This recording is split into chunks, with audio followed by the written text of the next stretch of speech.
In the vast theater of the cosmos, few questions haunt us as much as the possibility that we are not alone. And what if this alien presence isn't just in distant galaxies, but here, among us, hidden in unsuspected refuges? Reports of abductions and direct contact paint a disconcerting picture, often relegated to the fringes of skepticism and fear. But what happens when an ordinary man, seeking neither fame nor notoriety, emerges with a story so detailed, so visceral, that it challenges the very foundations of our reality?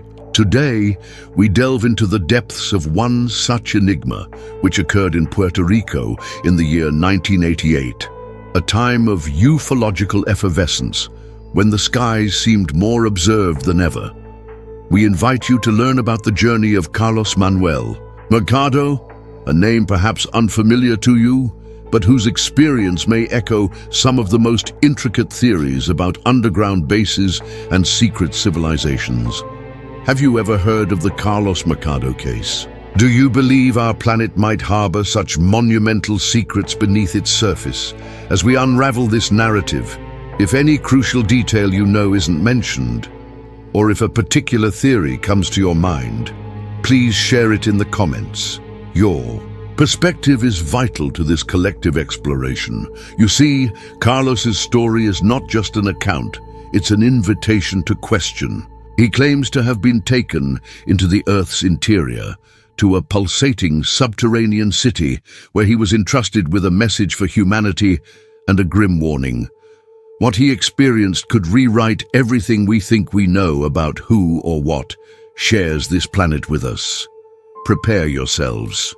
Carlos's story begins not with starships or beings from other orbs, but with the banality of an earthly torment, the heat. July 1988, Betances, Puerto Rico. The night air was a living ember, a heavy blanket suffocating any hope of sleep, making each breath an effort.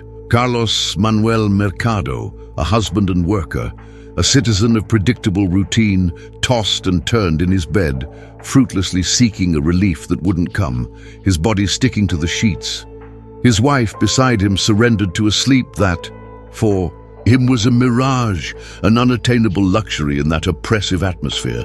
The living room, with its promise of a breeze, however subtle, became his makeshift refuge. On the sofa, amidst thoughts about the inclement weather, the duration of that heat wave, and the longing for dawn, something broke the monotony of his forced vigil.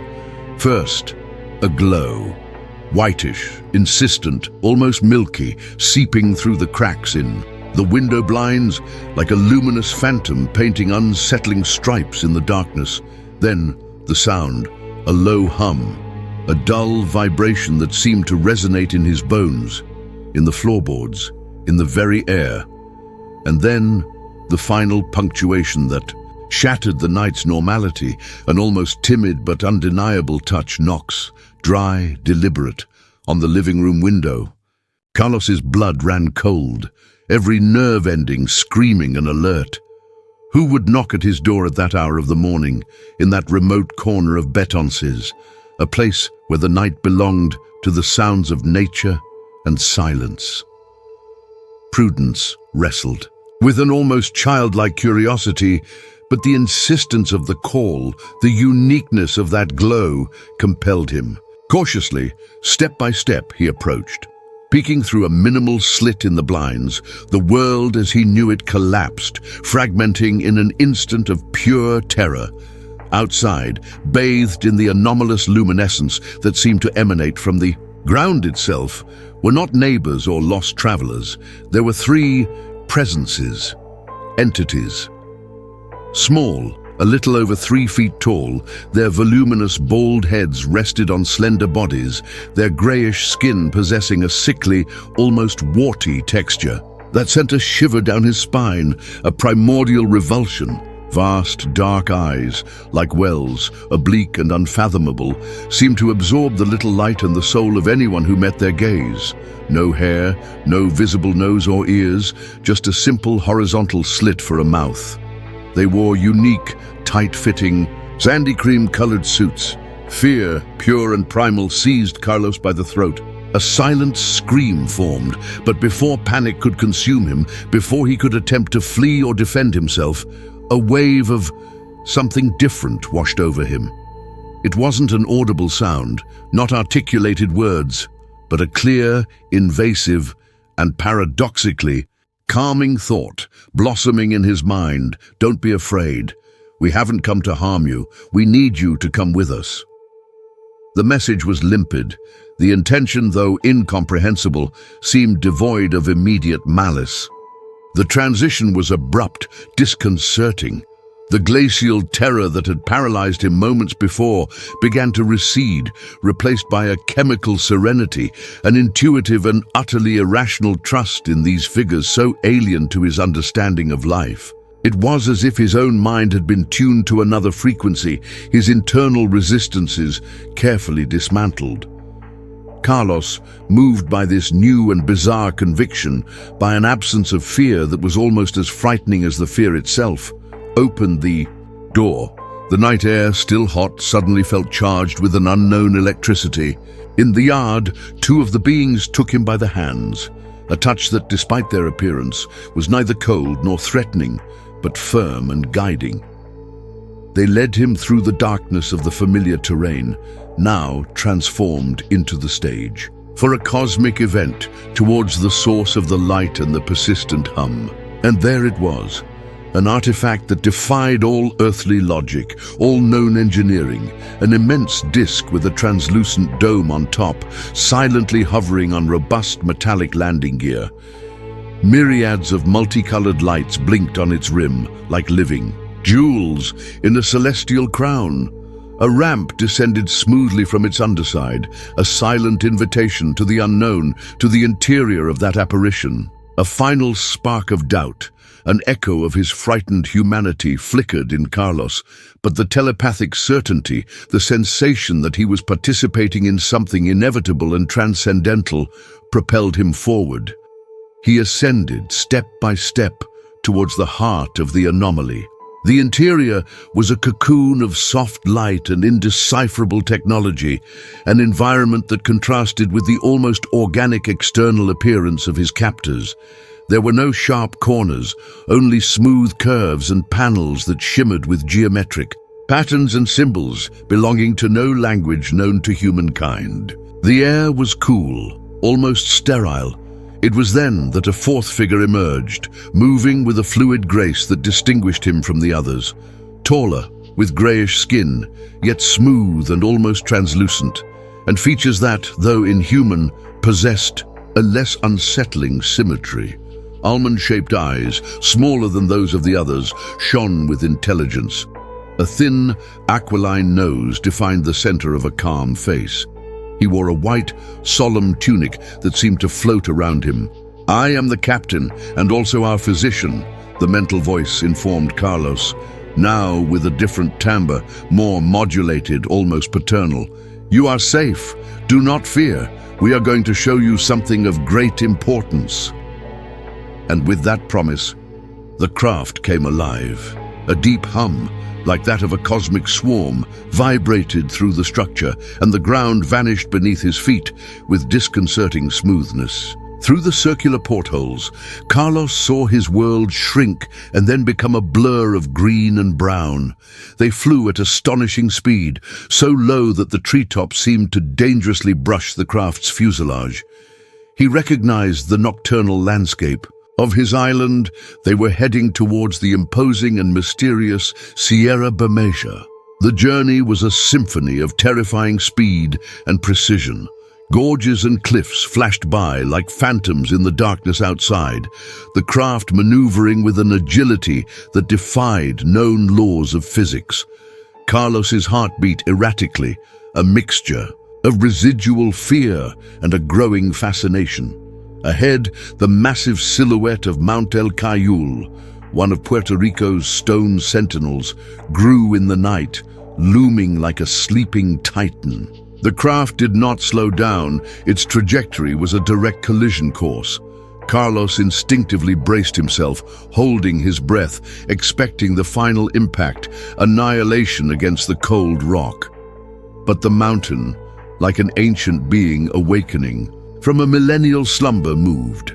A vast section of its rock face, which seemed as solid and eternal as time itself, slid aside with a deep, low rumble, revealing a dark mouth, a tunnel scaffolding into the bowels of the earth, exhaling a cold, ancient air.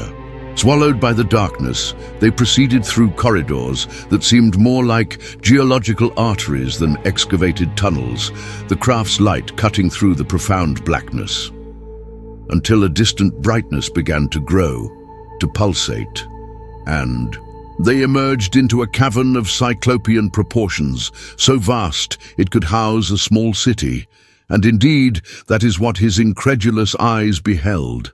A subterranean metropolis, illuminated as if by a captive sun, pulsating with complex structures, trafficways, and incessant activity. A hidden world, teeming beneath the crust of Puerto Rico. That was no mere base, no rustic outpost. It was an alien metropolis in full effervescent operation, a site that would make any human architect or engineer question the limits of possibility.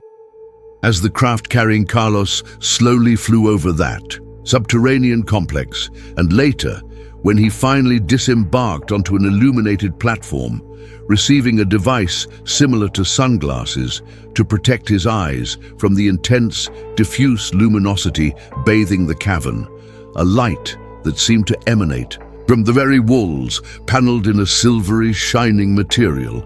The captain began to narrate the nature of that place. This was an ancestral refuge, a shipyard for vessels that crossed unimaginable distances, a laboratory of sciences and arts that surpassed human comprehension, a point of observation and study of planet Earth, established there for a duration that would make all of recorded human history seem like a brief blink in the cosmic timeline. Carlos, accompanied by the captain, walked along suspended walkways and through wide plazas, witnessing beings of diverse morphologies engaged in complex tasks, assembling artifacts and vehicles his 1988 mind could barely categorize. He saw imposing buildings whose architecture defied gravity and terrestrial aesthetics, structures that, according to the captain, belonged to their protection forces and centers of knowledge.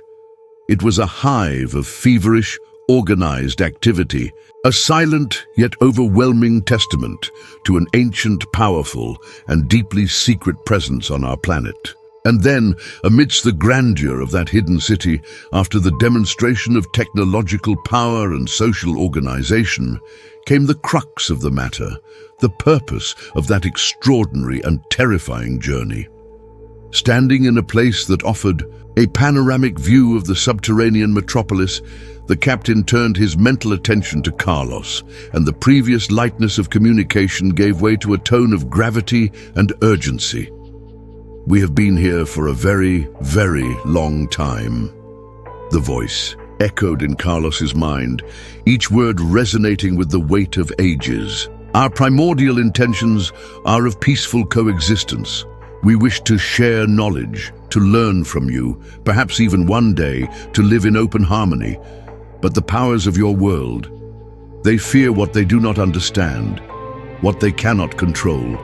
They resist, they silence." The captain revealed with a note of sadness in his mental transmission that other humans over the decades had already been contacted, given glimpses of their existence. Some, in fact, after profound conflict and reflection, had chosen to remain, integrating into that subterranean society. To Carlos, however, a different burden was given, a solitary and perilous mission: to tell. To spread the news of their existence and their peaceful intentions, to be a bridge, however fragile, over the abyss of fear and misinformation, to help them somehow break the embargo of silence imposed by the governments of Earth, which preferred to deny or conceal their presence. The return was a distorted mirror of the departure, so rapid, efficient, and surreal that it seemed to have occurred in another dimension of time.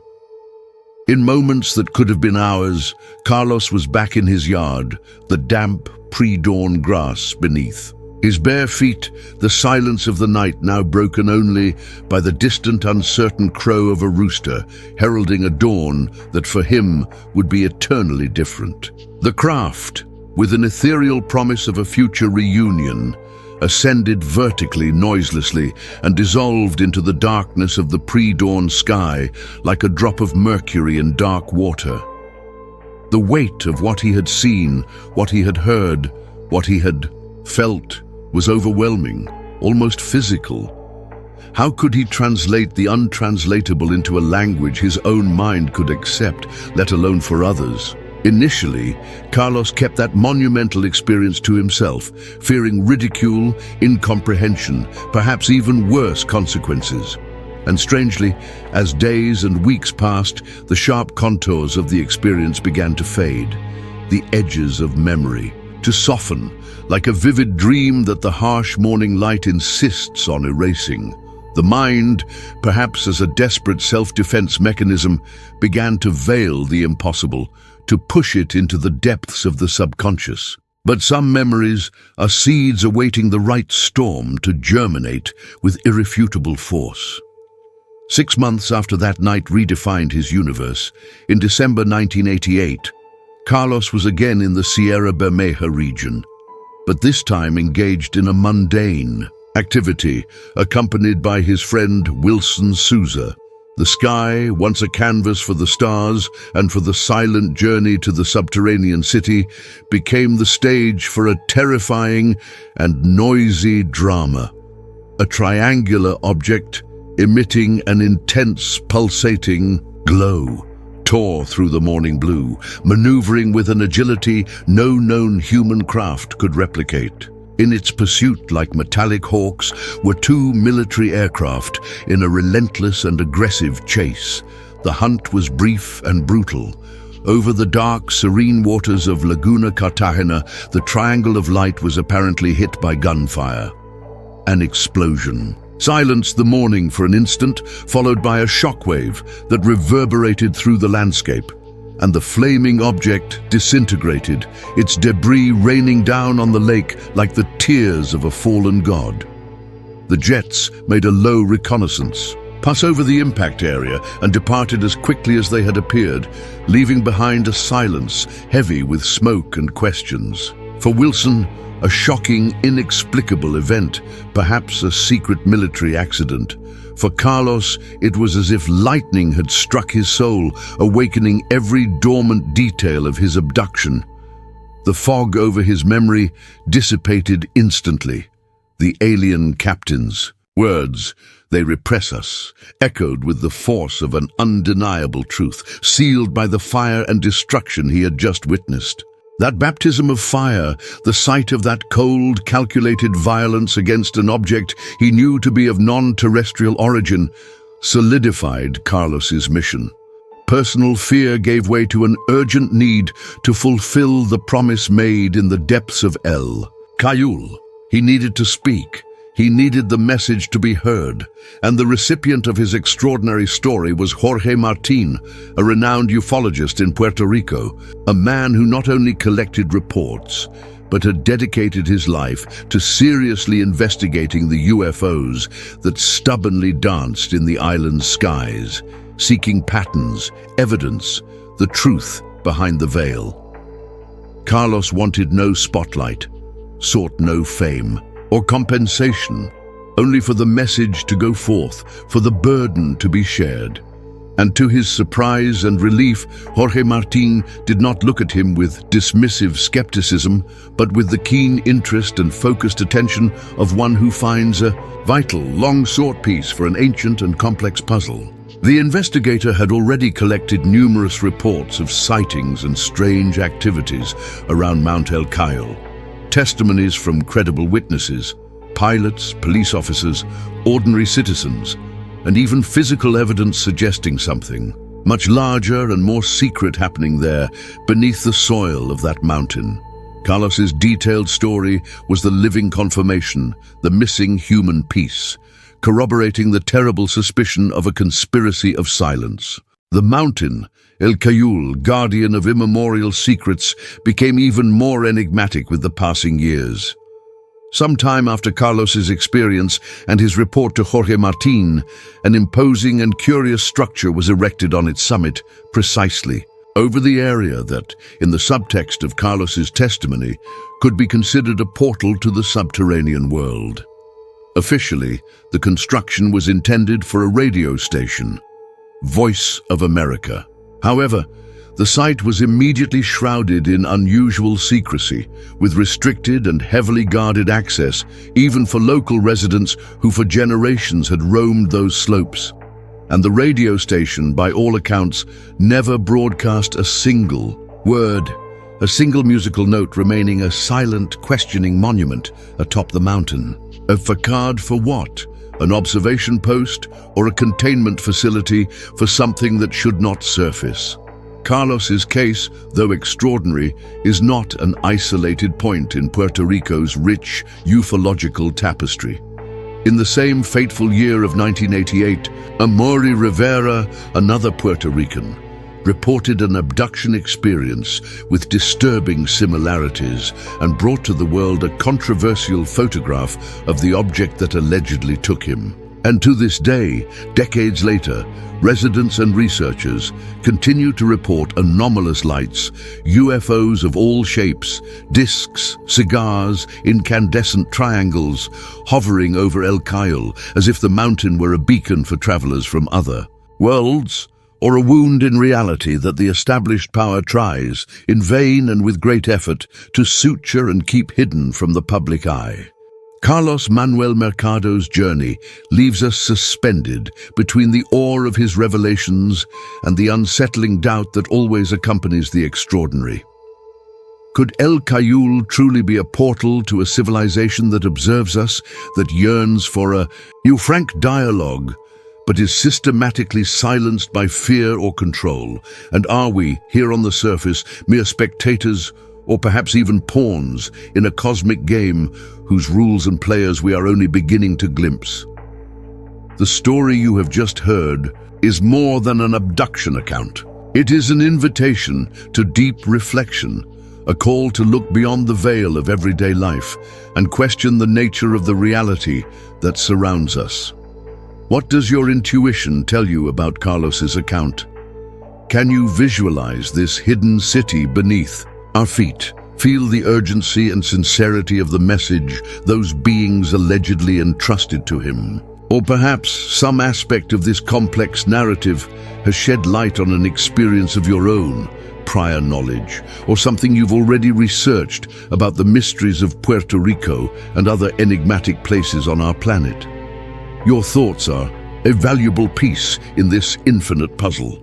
Share them with us in the comments. Each perspective is a new thread in the tapestry of the unknown that we try to weave together. If this exploration through the secret corridors of Puerto Rico and the labyrinths of human consciousness has expanded your horizons or simply piqued your curiosity, know that your like is more than just a click. It is a sign that the flame of investigation is alive, a vital impulse for alien cases to continue bringing to light the stories that inhabit the shadows of our understanding. It is a simple, free gesture that fuels our tireless search and helps these narratives find other explorers of the impossible, other fellow travelers on this journey. Thank you for your company on this descent into the extraordinary. The truth, as always, remains out there, or perhaps even more disturbingly and fascinatingly, right beneath us.